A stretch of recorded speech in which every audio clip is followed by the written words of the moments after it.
তো অবশেষে অপেক্ষার অবসান ঘটলো, বৃষ্টি আমাদের এরিয়াতেও এলো।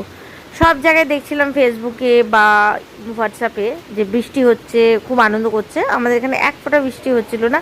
হ্যাঁ, প্রতিদিন দেখছি আকাশ মেঘলা হচ্ছে, কালো হচ্ছে, কিন্তু বৃষ্টির দেখা নেই। তো আজকে বেশ ভালো মতনই হয়েছে, ওয়েদারটা বেশ ঠান্ডা ঠান্ডা হয়ে গেছে। তো যাই হোক, আমি তো বলেই রেখেছি আমরা লাল মাটির জায়গায় থাকি না, সেই জন্য একটু বৃষ্টি হলেই ওয়েদার একদম ঠান্ডা হয়ে যায়।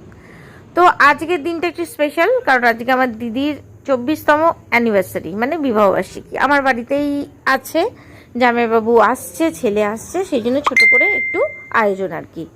তো আজকে মোটামুটি এখানে ইলিশ মাছের ঝাল করব, তেল করব, আর মাটন করব, আর মিষ্টি রসগোল্লা দিদি আনবে, আর ভাত, আর যে রুটি খাবে রুটি।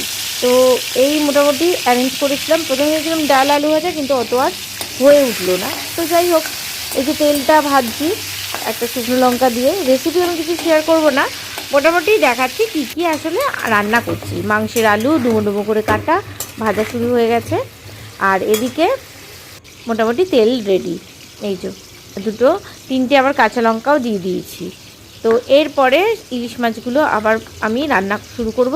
হ্যাঁ, ঝাল করব অবশ্যই, একটু জিরে বাটাও দেবো। আমি কিন্তু যখন ইলিশ মাছের ঝাল করি, এটা আমার মায়ের থেকেই শেখা, সেখানে একটুখানি আমরা জিরে বাটা দিই। সর্ষে দিয়ে ঝাল করার সময় একটু জিরে বাটা দিয়ে দেখবেন বন্ধুরা, খুব ভাল লাগে। এদিকে মাটন কষানো হচ্ছে মোটামুটি, এই যে ঝাল একদম গামাখা ঝাল রেডি ইলিশ মাছের, আর এখানে মাটনও রেডি। তো পরপর ভিডিও আসবে, কি করলাম, সেলিব্রেশন কি করে হলো, কি কি সাজগোজ করলাম। তো অপেক্ষায় থাকুন, ভিডিওটা ভালো লাগলে পাশে থাকবেন।